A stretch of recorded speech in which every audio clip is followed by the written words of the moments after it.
Blacksand was looking for a vocalist, and the next thing I know, I'm on a flight to New York City in 2001 with Blacksand. The fella just took me and threw me off out in the deep end and tell me to swim. That's a swim. Yeah.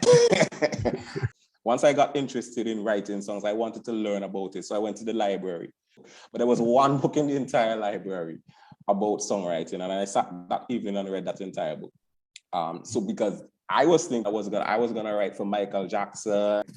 And then after a while, I realized that it's unlikely that Michael Jackson was going to come to St. Vincent to hear me right here. Ooh, yeah. Na, na, na, na, na, na, na, na.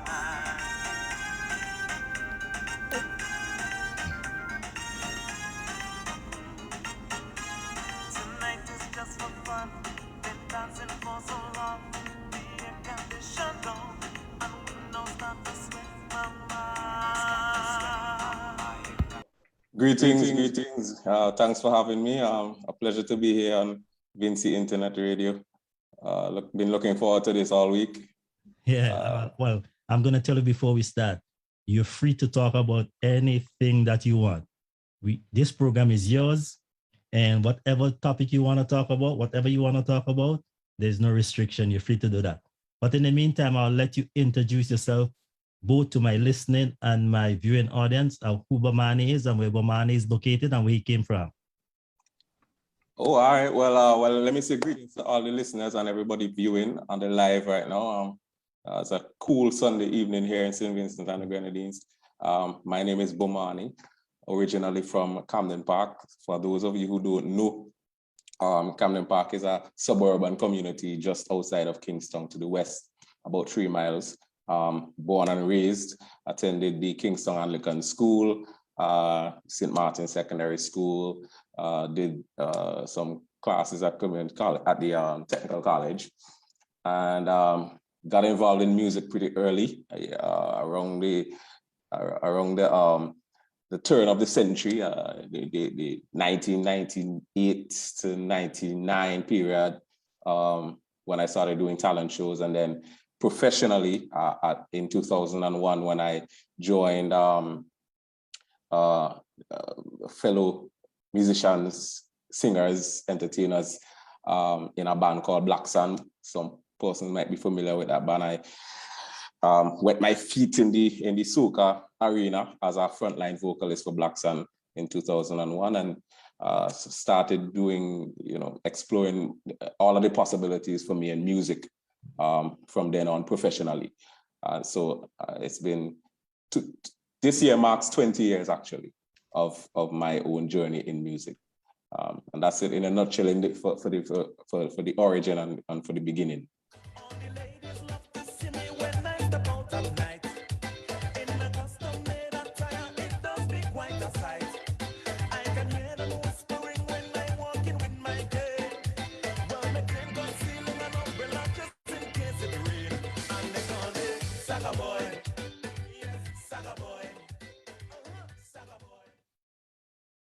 I just want to say pleasant good afternoon to Radio Land, good afternoon to our Facebook audience, and good afternoon to the viewers if you just joined us for the first time.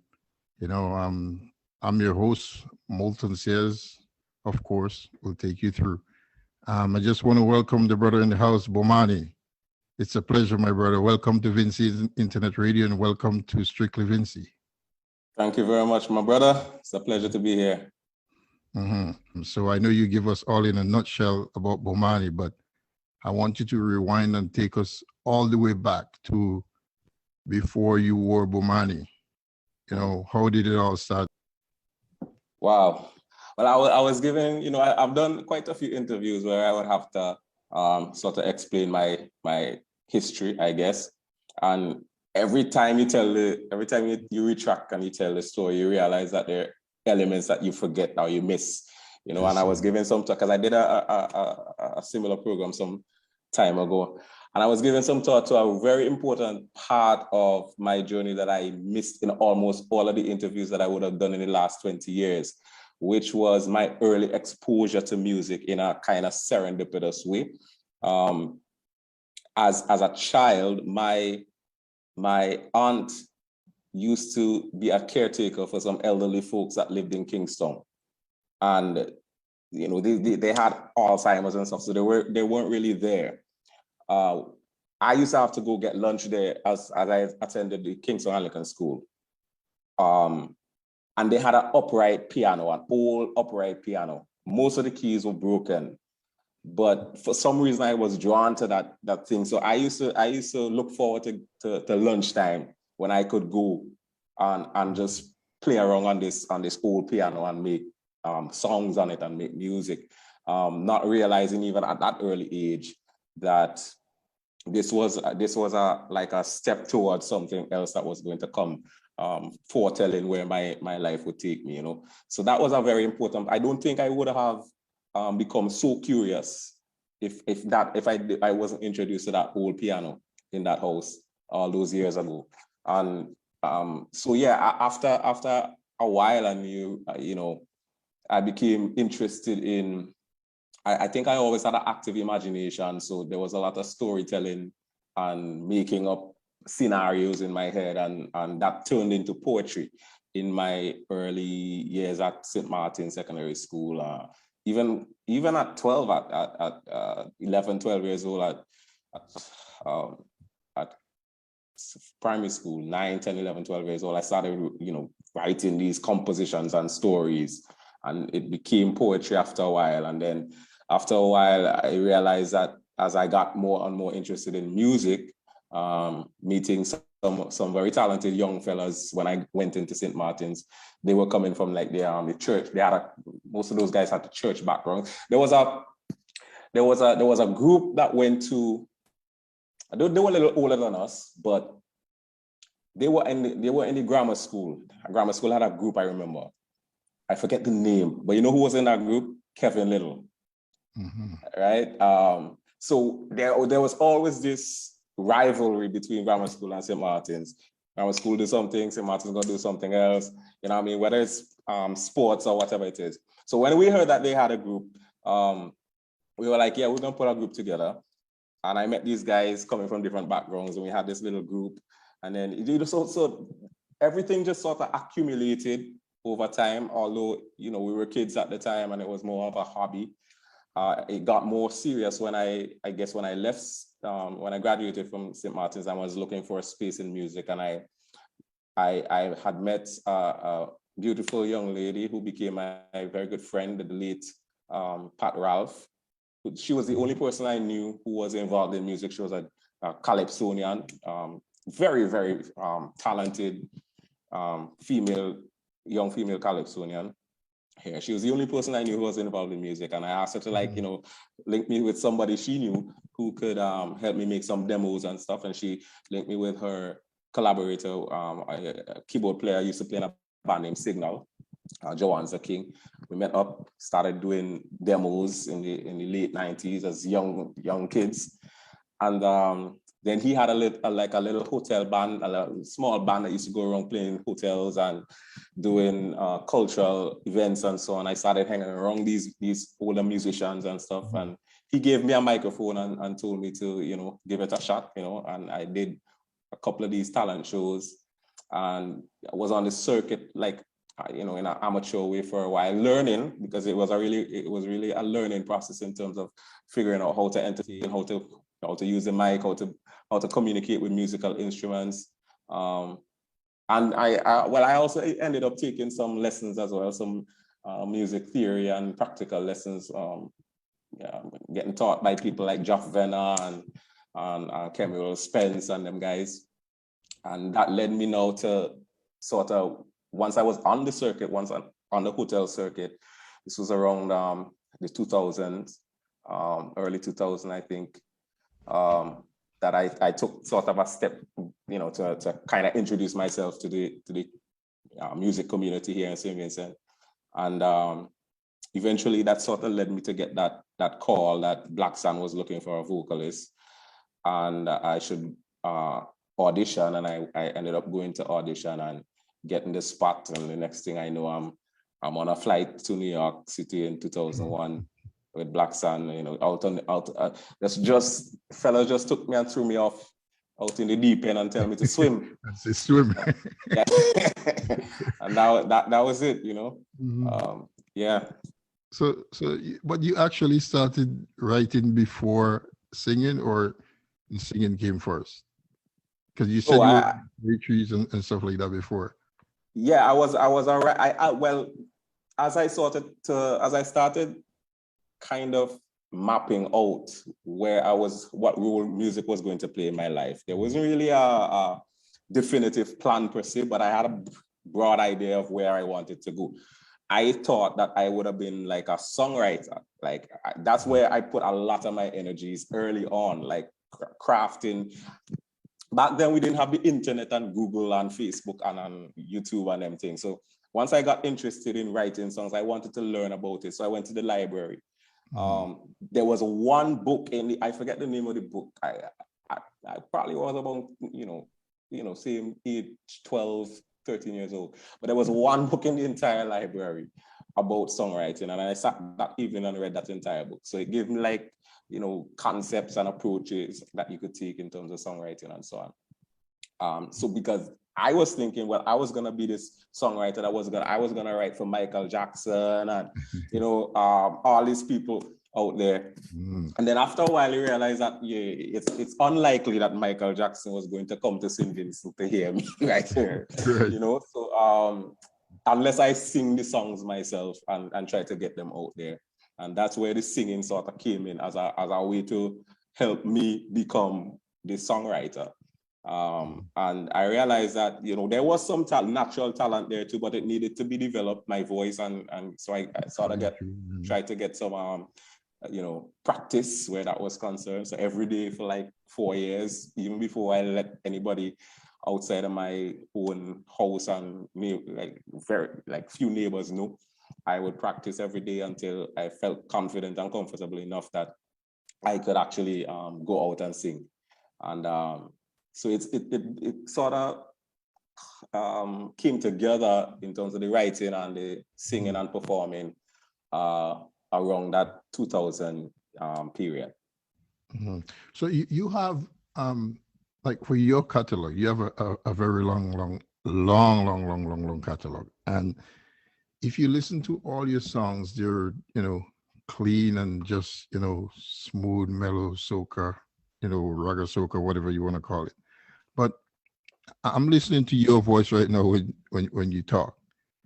And I can't really imagine it's the same mellow voice that's really singing. So where does this singing, when did you really decide to start being a singer? Because if before you answer, if you ask people, they will probably think that you were a singer, then you started writing songs to sing, but you're saying that you started as a singer and you were wondering where to fit in, but, you just came into the vocal scene like you were meant to sing, so where did you actually decide to pick up the singing? I know you said you went to the band, but before the band, like who told you could have sing? Well, like I said, I was that it kind of happened by accident because I was trying to be a songwriter, but I realized that I would have to sing these songs myself. If these songs that I was writing, I'd have to sing them myself if they were to go anywhere, because like I said, Michael Jackson and them not gonna come to St. Vincent, right? So that's what happened by accident. When I was writing songs and to bring them to life, I have to sing them. And my little cousins and stuff around the house and around the yard would hear me. The little neighborhood, kids and stuff would hear me, and they would come to listen, right? They would come to listen. I didn't know that I didn't think that because I heard, like, I grew up listening to like voices, you know what I mean? So I didn't think that I was that good. So let me ask you, did you go through the ranks of primary school singing competition or secondary school singing competition? Nope. They didn't have any of that experience in terms of like the junior calypso stuff and so on. None of that. I sort of came into it. Although after a while, once I started hanging around musicians, I got to know like some people in the youth band. I met Scorpion, another, like I said, Geoff Venner was my teacher. He was associated with the youth band as well.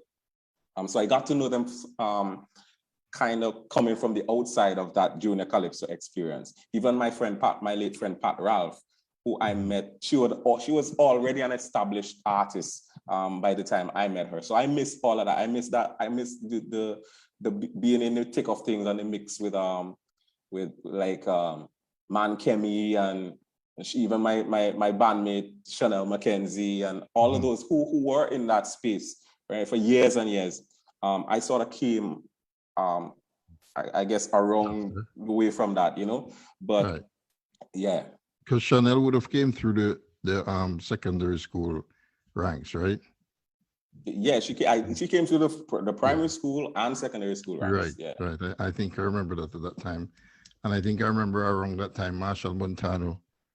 But before that, Marshall Montano came out, and I myself went and tried to write a song because I was so motivated when Marshall won as a kid, you know. So, yeah. So you got, because I'm trying to get you to on track with the band now. So you got a call. You were trying to write the song Blacksand. Well, at the time I got the call, this was some years after I had sort of decided, right, that I was going to give music and entertainment a chance to see where it's going to take me. And so I was around the scene, playing in the hotels with Jawanza and this small group of musicians doing, you know, cultural events. And I looked at that period as sort of learning the craft, learning the stage, learning to communicate with live musical instruments, developing my voice and all of that. And so around 2001, I got a call. I think it was Johnny Rebel. Johnny Rebel had called me to say that, because he was with Blacksand at the time, to say that they're looking for a vocalist because a couple of the other vocalists that they had moved on, like guys went on cruise ships and stuff. And I guess they would have seen me on a couple of the cultural events performing, singing. And he encouraged me to, you know, go on audition and give it a shot and see what will happen. Now, mind you, at the time, the group of musicians that I'm hanging around with, they're not really that known, you know. But Blacksand at the time was like the #1 party band in the country. And the music that I was doing with this hotel band was vastly different. This was like, we're talking about like reggae music, standards, you know, classic, people having dinner and singing these songs and so on. R&B, yeah, you know, R&B, soul music, people eating their dinner and stuff, and you singing these songs to sort of create mood music. Blacksand, on the other hand, is like jam, like party, 4 hours gigging, you know what I mean? So it was a completely different space for me. But I was intrigued by it because it offered an opportunity to advance myself and develop more in the space. So I gave it after talking to the fellas in the group, I gave it a shot. I went to the audition and they liked what they heard, and they accepted me in the band. So at that time, were you Bomani yet? Well, yeah, to a degree, but I didn't have in the sense of being Bomani, the you know what I mean? No, that was before. That was some years before. That was like 4 years before. I guess I would have come to people's attention as an artist, you know. I was this guy that people knew could sing, right, and had a good voice, I guess. And you would have seen me around here or there doing little things here or there. But that the Bomani thing came out a few years after that. Let's take in a little bit of one of the songs.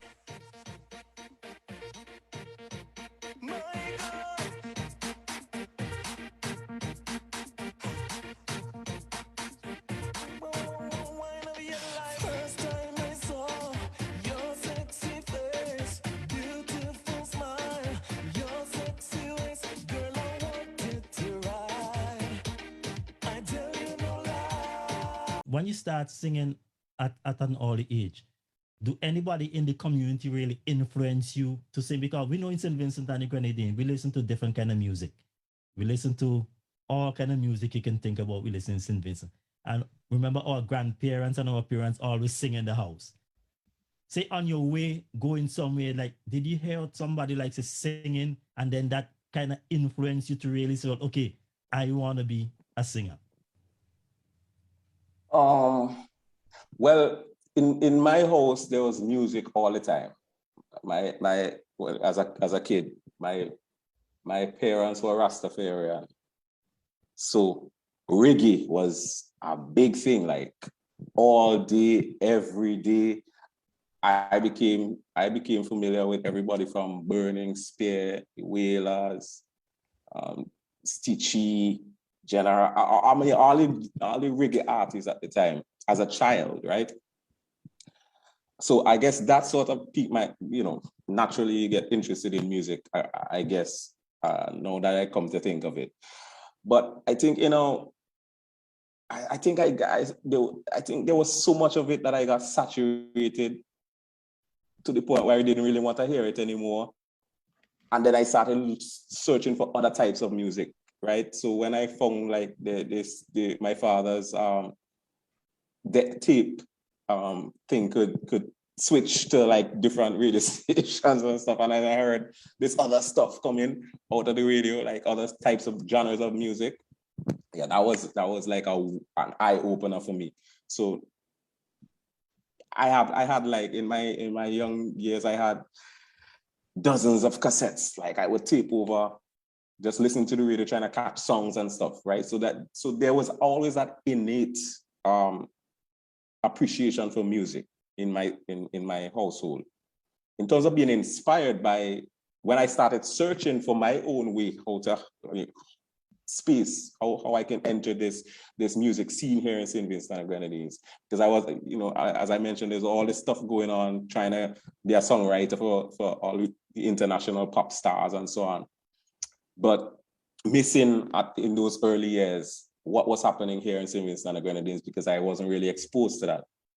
And then once I discovered that there was a scene here, the first voice I would say I identified with, or like I wanted to know more about the local music scene here, was when I heard on the way to the beach Sunday, I think it was, somebody was from their house was playing Winston Soso, I Don't Mind, and hearing his voice, you know what I mean, and the way he was approaching singing and delivering. It was for me inspiring. And then that sort of opened my ears and my eyes to like all of the other artists that was happening in St. Vincent, Beckett and Ron Pompey and Scorcher and Tommy T and all those guys. So I got to listening to 705 radio, trying to hear all this music, and then hanging around, like one of my cousins was a DJ, had records. So hanging around their place, trying to hear all of this stuff, but there even in those days, you had to rely on the radio, or you had to rely on the record. There was like I didn't have like a person in real flesh and blood who I could go to. Like I said, the only person I met long after, years after that, those early formative experiences was Pat Ralph, who was like somebody who was already established in the business. And she herself, like listening to some of her early records as well.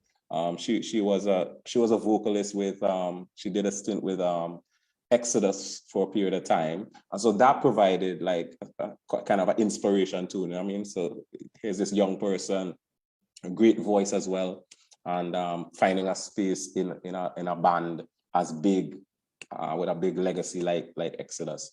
So that was also inspiring. I want to take you to one of your songs, Saga Boy. Saga Boy is something that we say in the Caribbean all the time. Sometimes I'm at work, I'm trying to explain to my co-workers who is a Caribbean Saga Boy.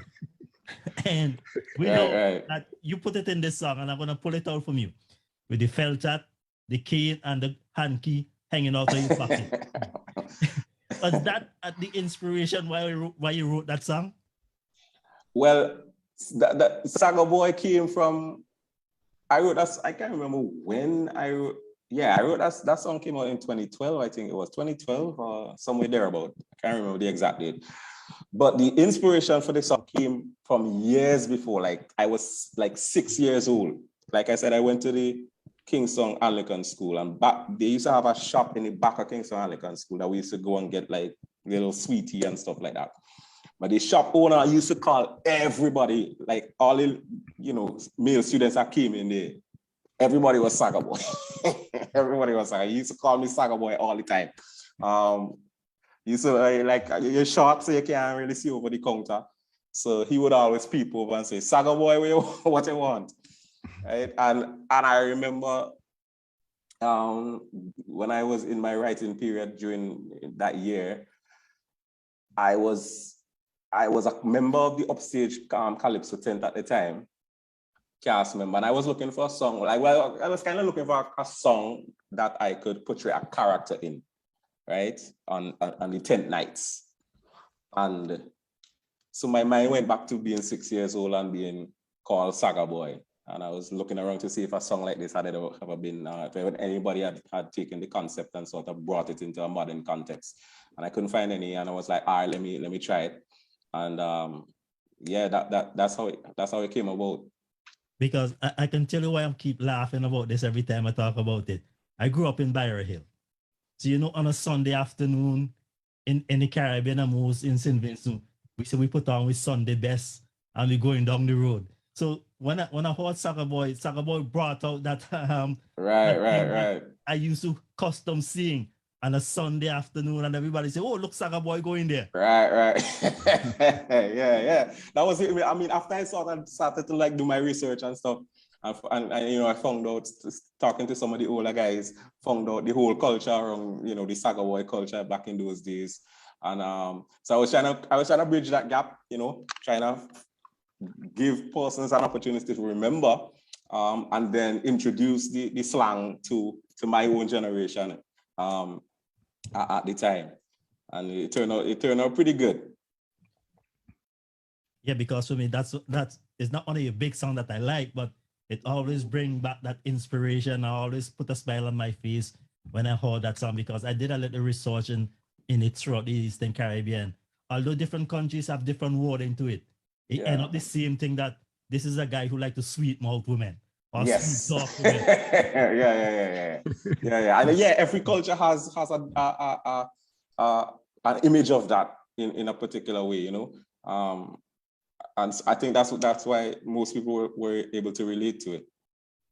Yeah, because as I try to explain it to some of my coworkers, when I told them that, they start laughing. So it had a big influence at that time.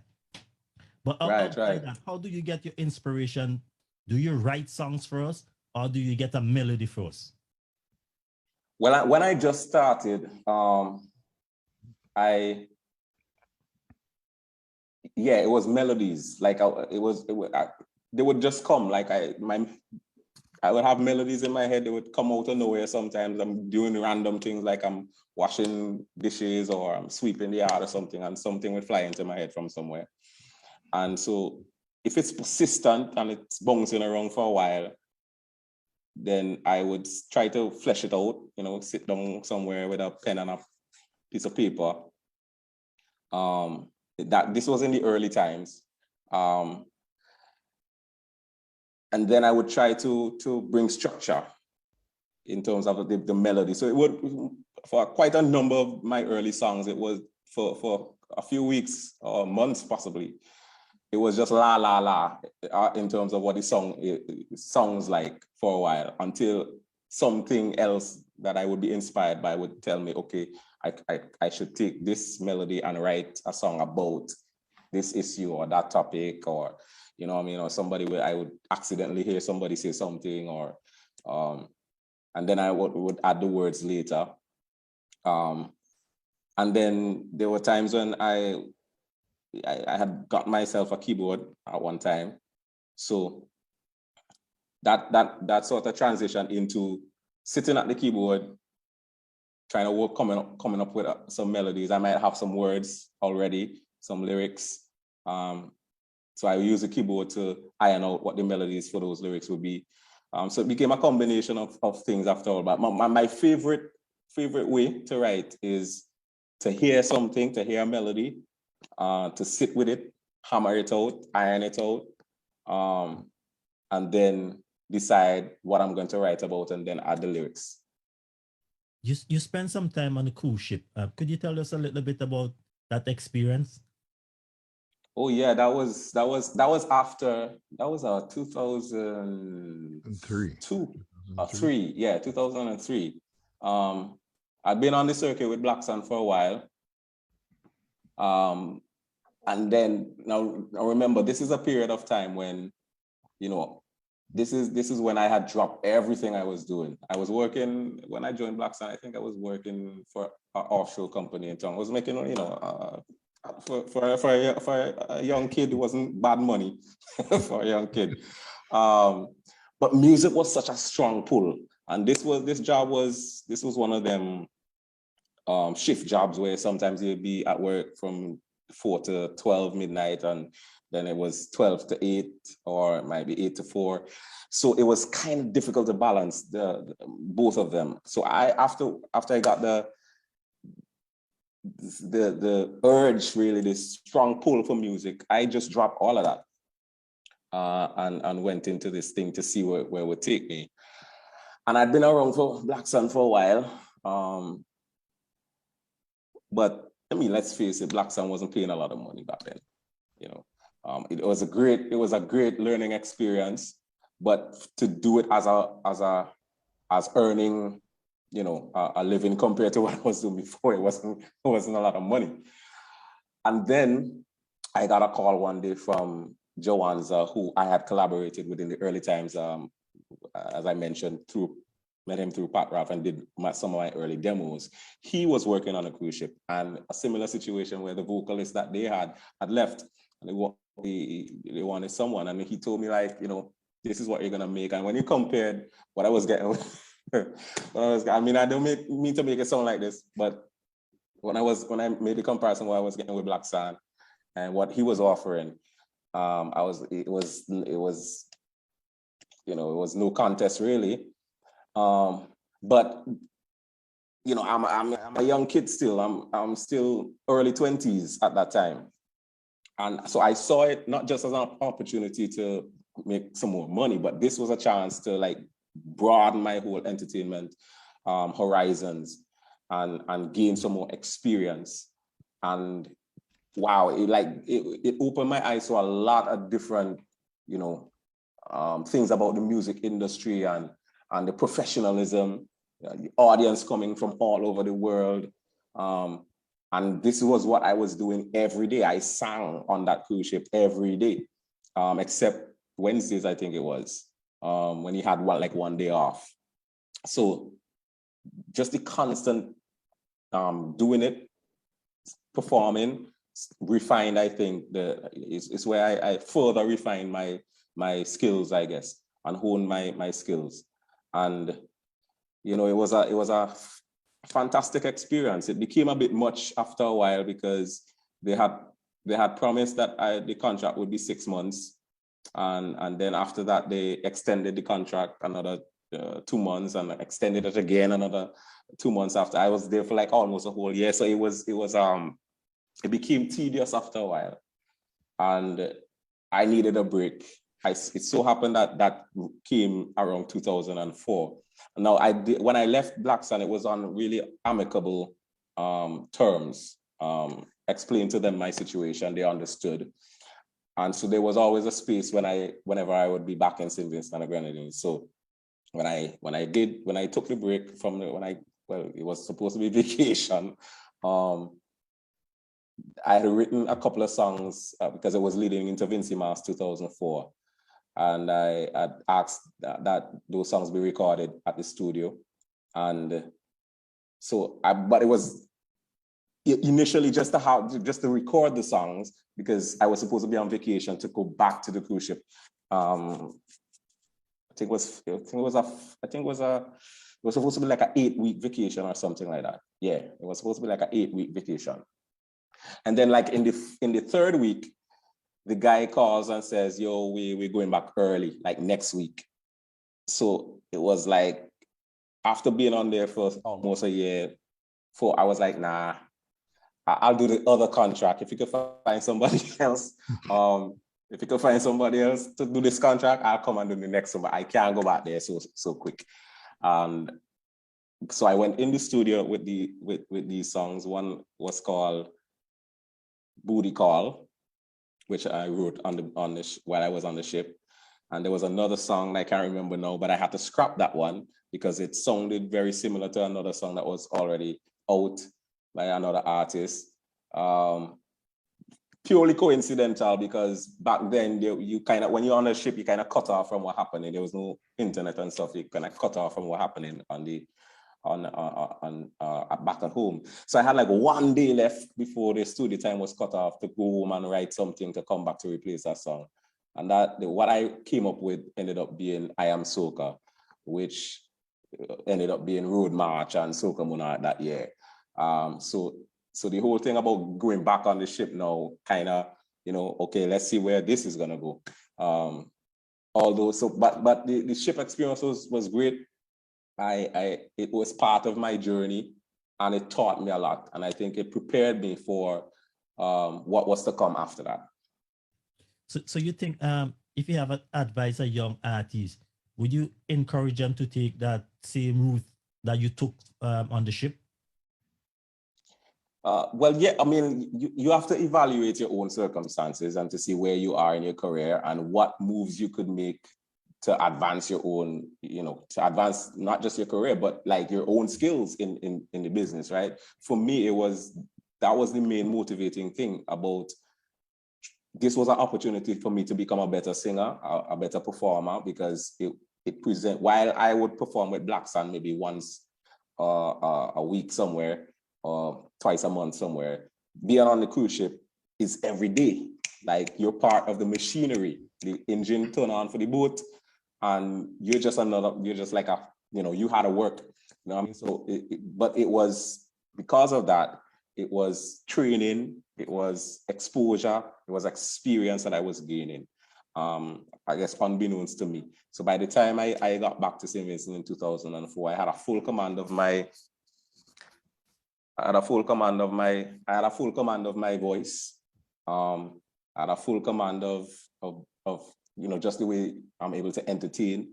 All that experience helped me. So I was able to use that now and place it back into my performances at home, which I think helped me to excel in that way.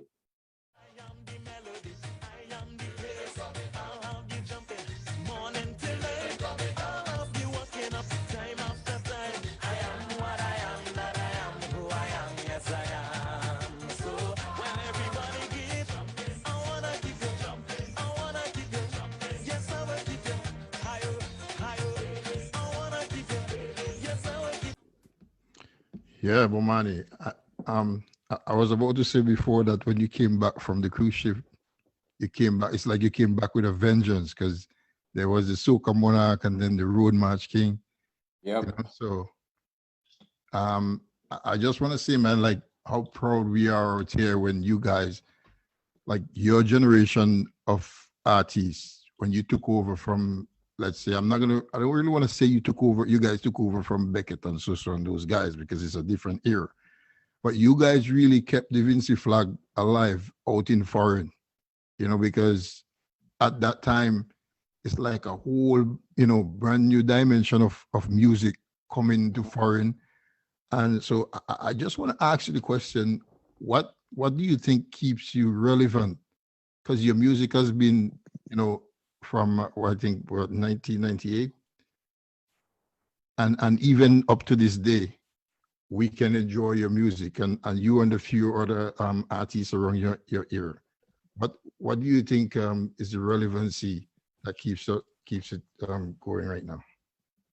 Wow. Well, from a personal perspective, I took some time to study the works of people like Frankie McIntosh and the stuff that he did with Soso and Beckett, and even the work that he would have done with people like Duke and Explain and those guys in Trinidad. And I realized that there was an approach that had an element of sustainability and longevity in the music that was captured in the recording themselves. Whatever that was, the melodies and the storylines but the arrangements had a way of transcending time. Like you could play a song for Sus or any one of those guys now, and the song's just as fresh as that's why DJs tend to, when they're playing when they're referencing old school, when they refer to as old school music, it's like sometimes they skip out a whole generation and go right back to this stuff from Winston Soso and Beckett and these guys, because there is a timelessness to that music. And I studied that. So I wanted to inject some of that in my own recordings, right? So and there was a quality to this stuff that even not just in St. Vincent, I already knew that I wanted to make music that transcended my own borders, as much as I love St. Vincent and the Grenadines. And I'm always proud to say that I'm from St. Vincent and the Grenadines. But I realized that I needed to make music that appealed to everybody, that had a Caribbean sensibility and appeal. And so that would help to make this stuff last a little longer. So that was the early approach. So I sort of aligned myself with producers, arrangers. Even though I couldn't get to work with Frankie, I thought about who was the next best, right? I ended up with people like Adrian Bailey and Parry Jack, Cherry Ince. These were accomplished musicians, and I think we sort of share the same vision of, once we're going to record something, we want those elements that made it, at least give it a chance to stand up over time. Just like the guys that I looked up to, so that was the early approach. Mm-hmm.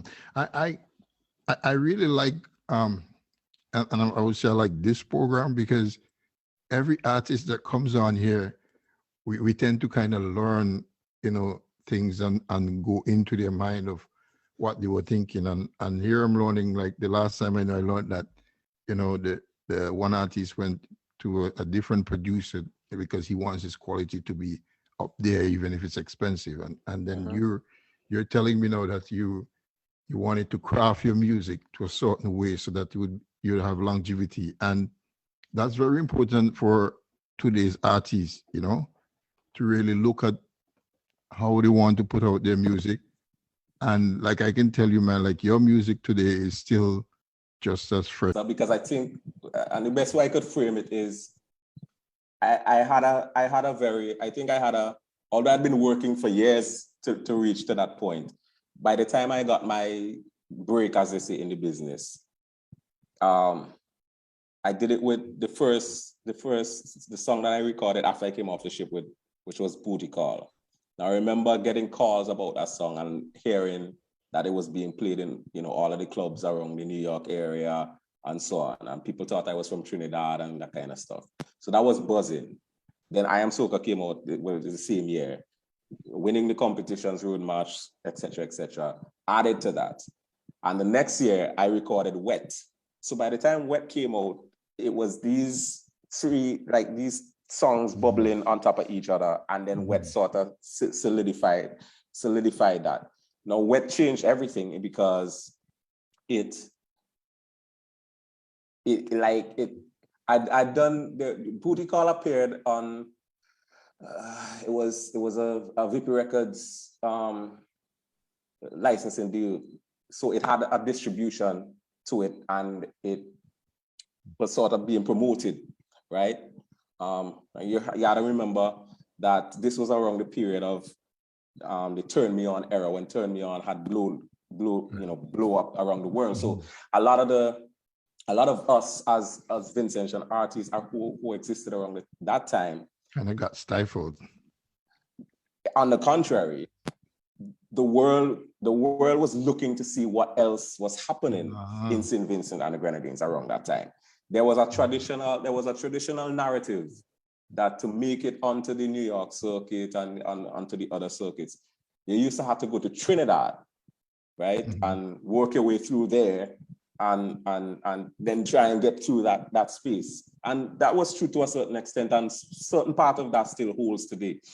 But around that particular period, there were those of us who because Kevin had this success, and the world started, we started getting calls like directly to come to these spaces that we would have had to go into Trinidad to get to, because everybody was curious to see, well, what else is happening in St. Vincent and the Grenadines? And around that time, I had Booty Call, there was Madzat, James P, Root, and a couple of the others. So we kind of formed this little caravan that was going around these spaces and performing. But by 2005, 2006, Wet became another song. We did a deal with VP and distribution deal with VP as well for that. So that took on a life of its own, and that helped me now. I was booking gigs on my own through that song because I'd had the two previous songs to perform as well. So until this day, I think it took its time, right? Took its time, its own sweet time, and years after it's making its way around the world. I want to agree with you because honestly, I can't pick which is my favorite from yours, because and they're so different. Like Wet has its own thing. I Am Soca is another upbeat song, and then you have Going Down There Tonight Again is another in its league. So me, I can't tell you which is my favorite. I love all of them, so big up you with your versatility, in showcasing thing. And I'm adding again that, when you guys, and you're right, at that time, you were going around as like an entourage representing St. Vincent and the Grenadines. I spent most of my holidays in Montreal around that time. So, right. I know when you guys used to come in and, we used to look at you and like, that's Bomani, that's this, that, Right. Yeah. So what would you say that fans demand more? Which song would you say fans demand more? It depends on where I go.